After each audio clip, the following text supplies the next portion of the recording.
پیغمبر علیہ الصلوۃ والسلام یو صحابی دی جلیبیب رضی الله عنه د مسلمان شو پالکوالی مدینه منوره ترالو. مدینه منوره کې اصحاب الصفه کې پاتې کېدو. اصحاب الصفه د دین طالبانو صحابه، بعد صحابه خدا سي و چې د غي کورونو او د غي اهل او عیال او الته پاتې کېدل او د الله د رسول نبی دین مزد کولو، قران به موریدو. یتلو علیهم آیاته ویزکیهم ویعلمهم الکتاب والحکمه. د الله رسول باندې چې کوم وحی نازلې ده نو بیا به آیات تلاوت کول په خلکو باندې. بعض صحابه داسې و چې د غي کور نو د غي ټبر نو د غي اهل او عیال نو غي په جمعات کې یو ځای او صفه باغې و پاتې، بیا به د غي خوراک سو یا به صحابه ځان سره کور ته بوتل یا به شعر چا به کجوري راړي چا به یو شی چا به بل شي. نبی کریم صلی الله علیه وسلم به کله کله ځان سره بوتل. پیغمبر علیه الصلاۃ والسلام به ملمستیاو نو دې په اصحاب صفو کې د جلیبی دې لکو کورونو ته بوتلو او ټوکی ټکاله دایم کوله. به زمانہ کې بالغ شو سړی شو، بیا صحابه په کورونو بند کو ځکه چې سړی شو او خپل زنانو ته وی چې اوس جلیبیب چې کوم نه نو سړی شوی اوس ګوره هغه سم پرې دی لکه مخکې چې څنګه راتلو.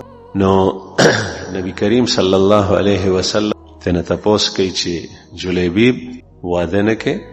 هغه ته وی چې یا رسول الله ما سره خوششته دی نه، زه خو فقیر سړی یم، نه مې کور شته نه مې ځمکه شته نه مې مال شته، ما ته به څوک ښځه څنګه راکړي، لور خور به څوک څنګه راکړي.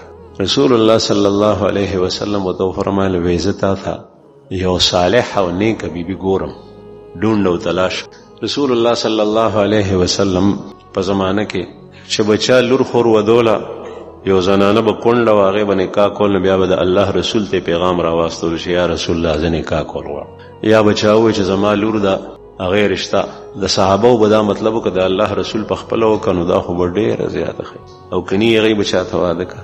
نو نبی کریم صلی الله علیه وسلم یو صحابي ته وایي چې ستا لور مې په کار د رشتہ ستا د لور رشتہ غواړم. صحابي ډیر زیات خوشحال شو، وایي په جامو کې نه ځایږي هغه سي یا رسول الله تاسو نه قربان، بیا چې ته زما زوم جوړ شي دا څومره لوی د خوشحالۍ خبره او ډیر زیات د خوشحالۍ اظهار په مختلفو الفاظو کې وکړو. رسول الله صلی الله علیه وسلم وته فرمایل ځان ته مې نه ده پکار، جلیبیب ته مې پکار.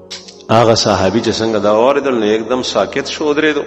یا رسول الله جلیبیب ته دې پکار ده او پیژندو خلکو فقیر دی هیڅ وسره نشته. نبی کریم صلی الله علیه وسلم وته فرمایل چې یا رسول الله زه به کور کې مشوره وکړم. صحابي لاړو کور ته، خزه ته وی چې ستا لور ته رسول الله صلی الله علیه وسلم د رشتې پیغام راستولې. خزه ډیره خوشاله شو، د خوشاله اظهار کولو اخر کې وته دی وی چې ځان د پاره نه د غستی جلیبیب د پاره غستی دی، جلیبیب د پاره غستی وی، جلیبیب د خلور نور هغه سره رسید. خاون وته وی چې د الله رسول وینا کړی ده. رسول الله صلی الله علیه وسلم ته بزس جواب ورکوم، ویته د الله رسول ته هر څنګه جواب چې ورکه په سبانه قانع کا راضی کا خوزه خو جلیبیب ته لور نه ورکو. د خوزه سره اوازونه اوچت شل، لور دنه په کوټه کې و د پردې پځې کې هغه دا خبري ووري. اگر وته مور او پلار ته وی چې ستاسو جګړه بسدا وې پدې ده، وې د الله رسول چې ما چا د پاره غواړي نو زما صلاح ده، زه په دې رشتہ باندې راضیم. بس چې څنګه دا وینو خو د دې خو خوا لوري بالغه وا وې دای دوړم آمنا وصدقنا. پلار د آلتن روان شو، نبی کریم صلی الله علیه وسلم ترالو چې یا رسول الله ټیک شو. رسول الله صلی الله علیه وسلم خوشحال شو او دعا وکړه چې یا الله دای باندې خیر داسې نازل کې لکه څنګه چې باران نازله. اللهم صب عليهم الخير صبا ولا تجعل عيشهما كدا. یا الله د دې جنې باندې مال رزق حلال لاس را سم کې لکه د باران او د دې ژوند تنگ مکه تنګي د زیق عيش نه وساتي. ځکه چې جنې غاړه کې خو کیسه وته پلارک. رسول الله صلی الله علیه وسلم ته دعا وک، نکاح شو. چې نکاح شو یو سور د نوې تیری چې اعلان وشو د جنگ. جلیبیب رضی الله عنه ځان تیار کو.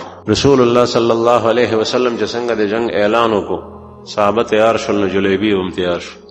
ناوی د بکور کې دې ته اوس وی ایمان، د ایمان سره محبت ده او بیا خزه په منځ کې نه حایل کی، ناوی په منځ کې نه حایل کی. جنگ ته وته رسول الله صلی الله علیه وسلم چې کله جنگ سوړ شو مړی پکې وشول صحابونه دشمننا نبی کریم صلی الله علیه وسلم فرمایل هل فقدتم احدا آیا تاسو مرګرو کې څوک داسې شته چې هغه تاسو نه وینئ صحابه وویل چې نه یا رسول الله داسې څوک نشته پیغمبر علیه الصلاة والسلام فرمایل چې زه خو یو کس نه وینم نبی کریم صلی الله علیه وسلم میدان کې ګرځېدو د میدان په څنډه چې کوم ځای جنگ شوی د هغې په اړخ کې جلیبیب رضی الله عنه پروت دی او وسره اته کافر دي هغه اته واړه قتل کړي دي او هغه یې په د باندې ګزارونه کړي دي دی هم ورسره پروت دی او د الله رسول وکتل چې دی په ځمکه داسې پروت دی چې مخ یې هغې طرف ته دی یعنی